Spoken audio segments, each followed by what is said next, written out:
এবারে short and wide, room পেয়েছেন, যেমন বলে যেমন সাজা দেওয়া প্রয়োজন। আউটফিল্ড যদিও খানিকটা ধীমে তালে চলছে। ড্রাইভিং স্লটে জমি একটা কভার ড্রাইভ করেছেন বুলেট গতিতে, সুইপার অঞ্চল দিয়ে সীমানার বাইরে 4টি রান। ওভার পিচ ডেলিভারিকে ছাড় দেবেন না আব্দুল্লাহ, সেই কাজটাই করলেন। স্ট্রাইক রোটেট করাটাই জরুরি। এবার down the wicket, beautiful shot, ব্যাটের কানেকশনটা দারুণ। তো সেটা মাধুকরকে খুব বেশি ভাবান্বিত করবে না, তিনি যেহেতু ইনভাইট করছেন, ব্যাটসম্যান সেই ইনভাইটেশনে প্রলুব্ধ হচ্ছেন।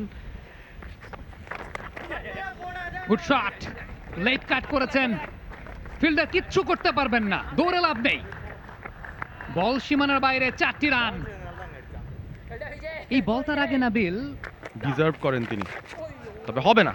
সুইপ শট, চমৎকার টাইমিং, এবং আব্দুল্লাহর ব্যাট থেকে ওভারের শেষ বল থেকে একটা বাউন্ডারি চলে আসলো।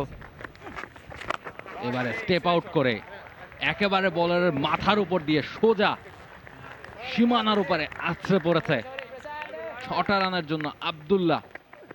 স্লোয়ার ধরনের বল, তবে চালিয়ে দিয়েছেন আব্দুল্লাহ। হোয়াট আ শট, দুর্দান্ত ছক্কা।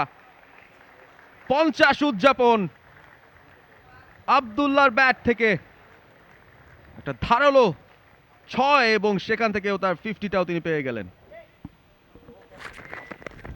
চমৎকার পিক আপ করেছেন সেখানে, স্কুপটা দারুণ হয়েছে আব্দুল্লাহ।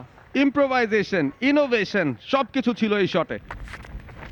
ফুল টস, এবারে চালিয়েছেন, বল হাওয়ায় ভেসে সীমানার ওপারে। আরো একটা ছক্কা আব্দুল্লাহর ব্যাটে। আবারও ইয়র্কার ডিগ আউট করেছেন, 4 রানও পেয়ে যাবেন। চমৎকার টাচ, ডেফট। ও, কাভারের ফিল্ডারের উপর দিয়ে চালিয়েছেন, গ্যাপটাও নিশ্চয়ই পাবেন। 4 রান। বোল্ড, আরো একবার সেঞ্চুরি না করার আক্ষেপ নিয়ে ফিরতে হবে আব্দুল্লাহকে। লাইনটা মিস করে গিয়েছিলেন, এবং যেভাবে বসে আছেন দেখে বোঝাই যাচ্ছে বিশ্বাস করতে পারছেন না। সেঞ্চুরির এত কাছে এসে আরো একটা 100 হাতছাড়া হলো আব্দুল্লাহর। মনটা বেজায় খারাপ তার, তবে দুর্দান্ত বোলিং সাইফের।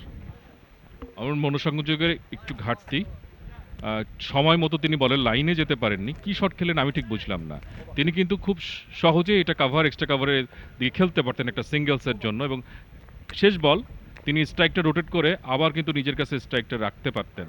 কিন্তু মনে হয় যে এই সময় তার মনোসংযোগ তিনি ধরে রাখতে পারেননি।